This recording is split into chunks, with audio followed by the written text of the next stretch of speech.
नहमदुहु व नुसल्ली व नुसल्लिमु अला रसूलिहिल करीम अम्मा बाद फ़अऊज़ु बिल्लाहि मिनश्शैतानिर रजीम बिस्मिल्लाहिर रहमानिर रहीम। अल्लाह रब्बुल इज़्ज़त का शुक्र है कि जिसने हमें रमज़ान मुबारक जैसी अज़मत वाला महीना अता फ़रमाया। ये बड़ी करम नवाजियों और बड़ी अज़मत वाला और बख्शिश वाला महीना है। इसकी बड़ी ही बरकतें हैं।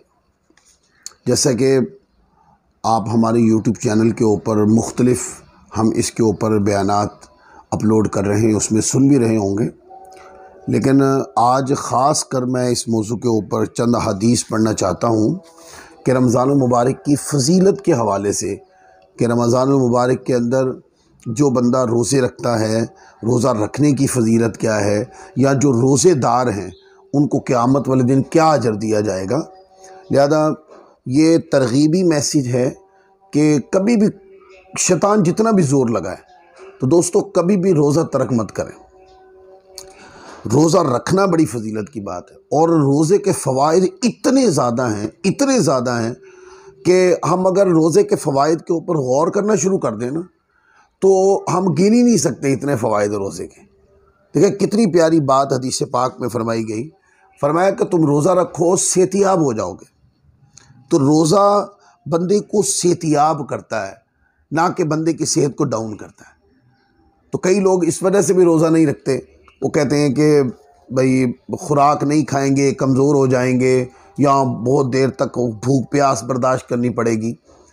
तो ये जो भूख प्यास का बर्दाश्त करना है, ये असल में हमें सेहत की तरफ लेके जाता है और हमारे जिस्म के अंदर गैर ज़रूरी जो मादा होते हैं उनको निकाल देता है। और रोज़ा जो है वो निज़ाम जो हज़म है हमारा, इसको दुरुस्त कर देता है। भाई अगर हम इसके गौर व फिक्र करें तो हम इसके फ़वाइद बहुत है रोज़े के, लेकिन इसके दुनियावी फ़वाइद भी हैं, उखरवी अजर भी है इसका रोज़े का।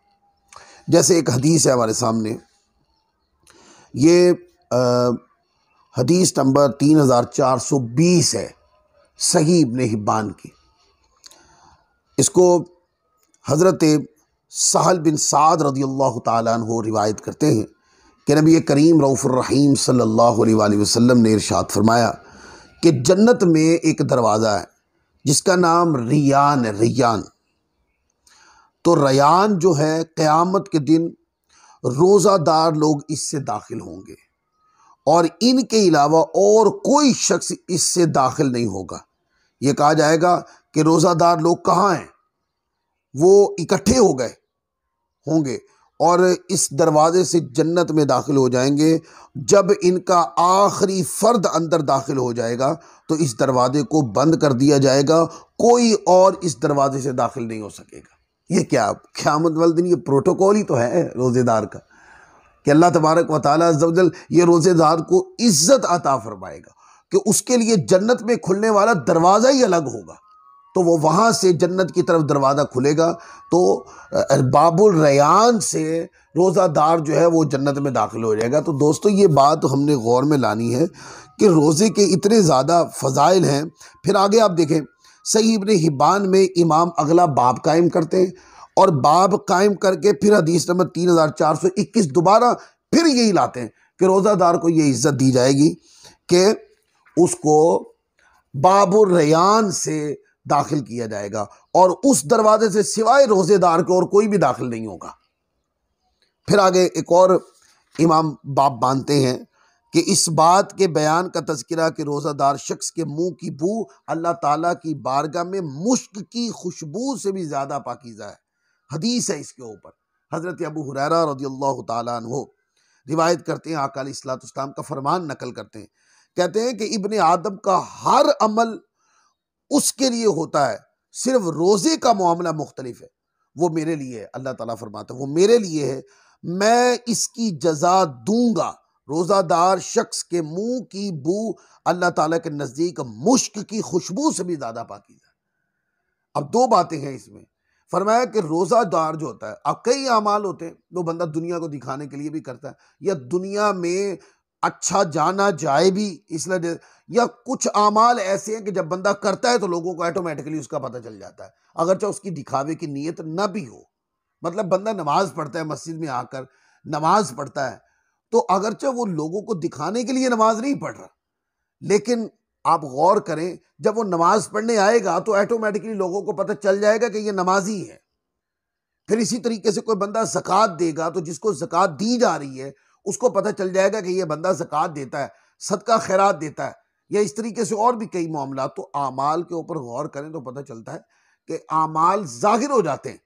लेकिन रोज़ा एक ऐसी चीज़ है कि जब तक रोज़ादार खुद जाहिर ना करे, रोज़ा जाहिर नहीं होता। और आप देखते हैं सारा दिन बंदा खाने पीने से परहेज करता है, तन्हाई में भी जाता है, लेकिन तन्हाई में क्या वो वहां पर लोग तो नहीं देख रहे होते, क्या वहां खा पी नहीं सकता? खा पी सकता है, लेकिन आप देखते हैं कि रोजादार खाता पीता नहीं है।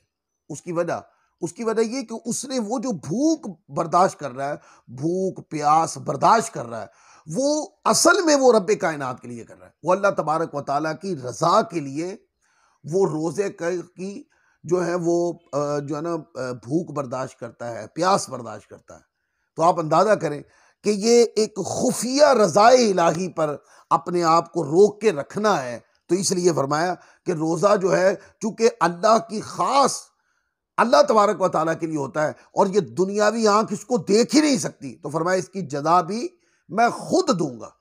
और भूख प्यास बर्दाश्त करने की वजह से रोज़ादार के मुंह से आने वाली जो हमक होती है, फरमाया वो अल्लाह की बारगाह में मुश्क से भी ज्यादा पाकीज़ा होती है। ये रोजेदार की फजीलत है। फिर इसी तरह हदीस से आगे देखें, हदीस नंबर 3423, इस पर भी बाप बांधा है। इस बात के बयान का तज़किरा कि रोजादार शख्स का मुंह अल्लाह ताला के नजदीक क़यामत के दिन मुश्क की बू से भी ज्यादा अल्लाह ताला की बारगाह में ये पाकीज़ा होगा। अब दो बातें वो तर्जुमतुल बाब से, अगरचे हदीस वही लाए हैं नीचे वो, लेकिन तर्जुमतुल बाब में वो दो चीजें इस हदीस से इमाम साबित कर गए कि दुनिया में भी रोजादार के मुंह से आने वाली जो हमक है वो मुश्क और अंबर से ज्यादा अल्लाह की बारगाह में पाकीज़ा है, और माशर वाले दिन भी ऐसा ही होगा, उसको इसकी जजा दी जाएगी।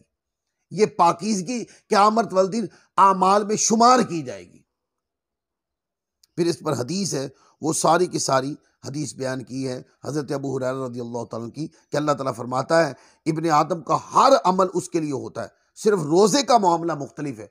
अल्लाह फरमाता वो मेरे लिए है और मैं उसकी जजा दूंगा। आका अलैहिस्सलाम फरमाते उस ज़ात की कसम जिसके कब्ज़े कुदरत में मोहम्मद सल्लल्लाहु अलैहि वसल्लम की जान है, रोज़ादार शख्स के मुंह की बू क़यामत के दिन अल्लाह ताला का दीन नज़दीक मुश्क की खुशबू से ज़्यादा पाकीज़ा होगी।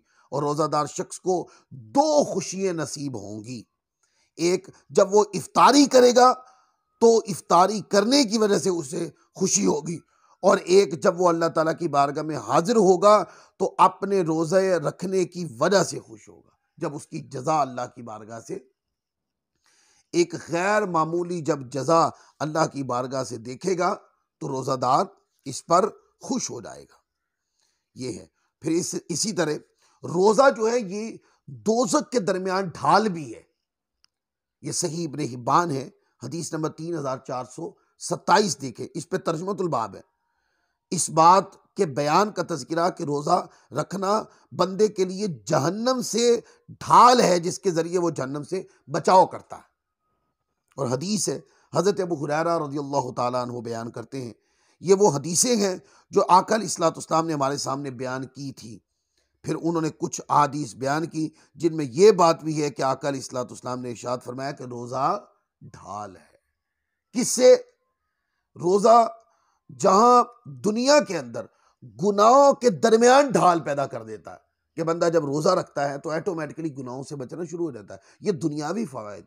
और उखरवी फ़ायदा क्या है कि रोज़ा बंदे और दोज़ख के दरमियान ढाल बन जाएगा।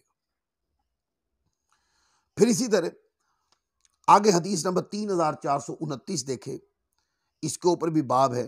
अल्लाह ताला को मुसलमान शख्स को इफ्तारी करवाने वाले को उस रोज़ादार की मानिद अजर अदा करने का फजल करने का तज़किरा कि जो रोज़ादार को इफ्तार करवाए। हज़रत ज़ैद बिन खालिद रज़ियल्लाहु ताला अन्हु आका अलैहिस्सलाम का ये फरमान नकल करते हैं कि जो शख्स रोज़ादार को इफ्तारी करवाता है उसे उस रोज़ादार की मानिंद अजर मिलता है और उस रोज़ादार के अजर में कोई कमी नहीं की जाती। लिहाजा इफ्तारी करवाएं रज़ाए रब्बी की नीयत से, तो आप एक रोज़ादार का सवाब हासिल कर सकते हैं। फिर इसी तरह आगे देखें, हुज़ूर अलैहिस्सलाम की ये हदीस पाक है और इसके ऊपर भी बाब है।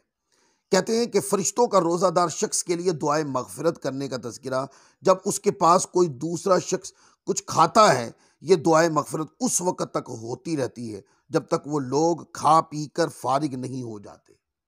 ये रोज़ादार की फजीलत है। हदीस से नीचे हबीब बिन ज़ैद अंसारी रज़ियल्लाहु ताला अन्हु बयान करते हैं, हमने अपनी एक कनीज़ लैला को सैयदा उम्मे अम्मारा बिन्त काब के हवाले से ये बात नकल करते हुए सुना है कि नबी करीम सल्लल्लाहु अलैहि वसल्लम उनके यहाँ तशरीफ़ लाए।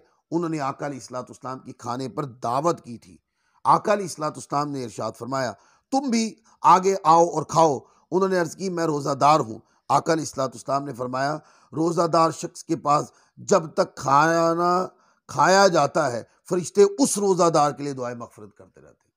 यानी अगर कोई रोज़ादार है और वो किसी दूसरे की मतलब भी कोई दूसरे का रोज़ा नहीं है, जैसे कोई नफली रोज़े चल रहे होते हैं, तो एक शख्स जो है वो रोज़ादार नहीं है और रोज़ादार बंदा उसकी दावत कर रहा है, उसकी खातिर तवाज़ो कर रहा है और गैर रोज़ादार उसके सामने खाना खा रहा है, तो रोज़ादार जब तक वो खैर खाई करने वालों की दावत करने वालों के पास अपने आप को खाने पीने से, चूंकि रोज़े से है तो रोक के रखता है, तो कहते हैं उसके लिए फरिश्ते दुआए मग़फ़िरत करते रहते हैं। तो दोस्तों, ये मैंने चंद अहादीस पढ़ी हैं, इतनी अहादीस हैं, अगर हम इसको पढ़ेंगे ना तो ये सारी अहादीस हैं रोज़ा के हवाले से ही, इतनी फजीलत है इसकी। तो मैंने आज का सिर्फ ये जो दर्स है, ये सिर्फ इस वजह से था कि अब रमज़ान मुबारक आप देखें कि रमज़ान मुबारक आज 16वां रोज़ा मुकम्मल हो जाएगा और हम 17वें रोज़े की तरावी पढ़ेंगे आज को।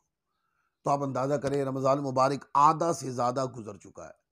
तो अगर रोज़ों की कमी हो रही है, रोज़े रखने में कहीं कमी में हो रही है, तो बराए करम रोज़े की कमी को पूरा कर लें, रोज़े की कज़ा न होने दें, रोज़े को अदा करें और अल्लाह की रज़ा के लिए अच्छी अच्छी नीयतों के साथ रोज़े को रखें, रोज़े की फजीलतों को हासिल करें। ये दुनिया है चंद सांसों की, अगर इन चंद सांसों को अल्लाह की रज़ा की खातिर हम लगा देंगे तो इसका अजर गैर मामूली तौर पर क़यामत वाले दिन इंशाअल्लाह अल्लाह की रहमत से ज़ाहिर होगा। अल्लाह ताला हम सबको अमल की तौफ़ीक़ अता फ़रमाए। वमा